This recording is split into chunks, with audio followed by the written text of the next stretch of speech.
Ek is bly ek ken vir Jesus. Ek is bly ek is sy kind. En ek bly my hele lewe aan die Here vasgebind. Ek is bly ek het 'n Bybel.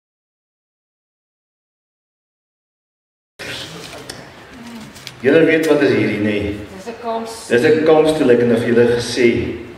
Nou wat doen 'n mens met so 'n kampstoel? As jy wil iewers gaan kamp, dan moet jy hom saamvat. Dan moet jy hom saamvat, ja. En En as jy nou 'n bietjie lank gestaan het, 'n bietjie moeg gestaan is, dan kan jy 'n bietjie gaan sit op hom, dan kan jy 'n bietjie gaan rus, nee. Ja.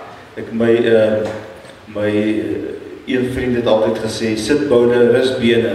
Ja. Nee, so dit is wat 'n mens doen op 'n stoel. Mens gaan sit bietjie en dan rus jy bietjie en dan is jy nou, dan kan jy nou lekker gemaklik wees. En hoekom praat ek vanmôre met julle oor 'n kampstoel? Sommer. Ja, nee, nie net sommer nie. Ek praat met julle omdat dit aansluit by ons diens vanmôre. Want ons gaan praat uit Hebreërs hoofstuk 4 uit. En in Hebreërs hoofstuk 4 dan sê die Here vir ons: vandag as julle my stem hoor, moet julle nie hardkoppig wees nie. Maar julle moet inkom in my rus. En ek wil 'n bietjie met julle vandag praat oor rus, want wat dink ons as ons dink aan rus?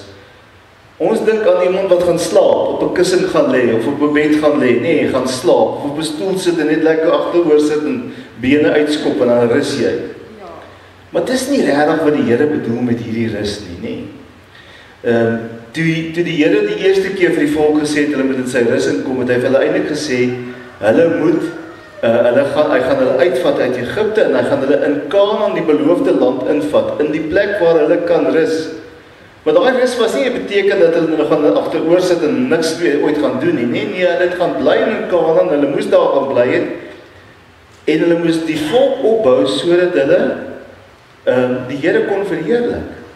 En die Here sou hulle seën. Nou ongelukkig was die volk bietjie ongehoorsaam. Hulle was bietjie hardkoppig. En hulle het nie gedoen wat die Here gesê het nie. So die eerste mense, en ons lees daarvan in Hebreërs, staan dit, dis kom hy sê, julle moet nie hardkoppig wees soos julle voorvaders nie. Want die eerste mense wat hierdie boodskap gehoor het, die mense wat daar uit Egipte weggetrek het, baie van hulle, die meeste van hulle, die volwassenes van die eerste geslag, het nie in Kanaan ingetrek nie. Die stukkie wat hulle getrek het tussen Egipte en waar Kanaan was, sou waarskynlik met so groep mense eintlik net 4 dae moes geneem het. Dit het die Egiptenare 40 jaar gevat. Dis nie omdat hulle 'n kompas gehad het of hulle nie geweet waar om te gaan nie, maar dis omdat die Here hulle gestraf het omdat hulle ongehoorsaam was. En daarom het die Here gesê, julle gaan nie in my rus ingaan nie. Maar nou kom die Hebreërs skrywer en hy sê vir ons, maar die rus is vandag nog oop vir ons almal. Die rus het nie opgehou nie. Ons kan almal in God se rus ingaan. En al wat ons moet doen, is ons moet Jesus in ons harte inneem. So vandag, daarom sê hy, vandag as julle my stem hoor. Nou wanneer ek sê het Woensdag vir die Bybelstudiegroep gesê, vandag vir my, nee, dit kan vandag wees, hierdie dag. As ek nog nooit van tevore die woord van die Here gehoor het nie, en ek hoor vandag die woord van die Here, en ek hoor die Here my roep, dan sê die Here vir my, kom vandag, en as ek my hart en my lewe vir die Here gee, dan is dit goed. Want dis wat die Here wil hê ons moet doen. Ons moet nie hardkoppig wees nie. Ons moet nie die Here se hand wegklap nie, nee.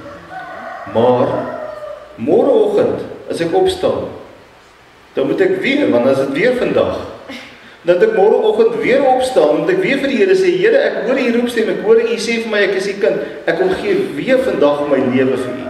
En die volgende dag moet ek weer opstaan en sê, Here, ook vir hierdie dag, vandag, hoor ek U stem en ek gee my lewe vir U. Want om te bekeer, om jou hart vir die Here te gee, is nie net iets wat eenmalig gebeur nie. Dis iets wat elke dag van ons lewe gebeur. En dan sê die Here vir ons, as ons so vol hart in ons lewe, as ons aanhou om ons lewe vir hom te gee, en te glo in hom, die koning van ons lewens te maak, as ons aanhou volhard, by die einde van ons lewe, dan sal ons in die rus van die Here ingaan, want dan gaan ons nie ewige lewe in, nie. Dan gaan ons vir altyd saam met God in die hemel wees. En daarom is het vir my belangrik dat ons verstaan wat rus is. Rus wat ons verstaan in rus is om bietjie te gaan sit, of om bietjie te gaan lê en te gaan bietjie rus. Maar om te praat in die rus van die Here beteken ons moet eintlik so lewe dat ons eendag in die ewige rus van God sal ingaan en altyd by hom sal wees. Ek hoop julle sal dit onthou. Nou kom voordat ek die lekker goed uitdoen, kom ons sing net eers 'n lied saam. Julle ken almal my God is so groot, né? Ja, ken hom. En die groot mense ken hom ook. So julle gaan 'n lekker hard saam sing.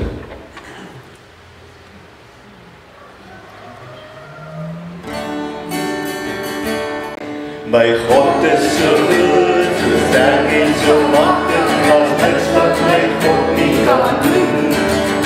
My God is so groot, so sterk en so machtig, as niks wat my God nie kan doen. Die longe mag hy, die lokkies nog hy, die adem en alles daarop. My God is so groot, so sterk en so machtig, as niks wat my God nie kan doen.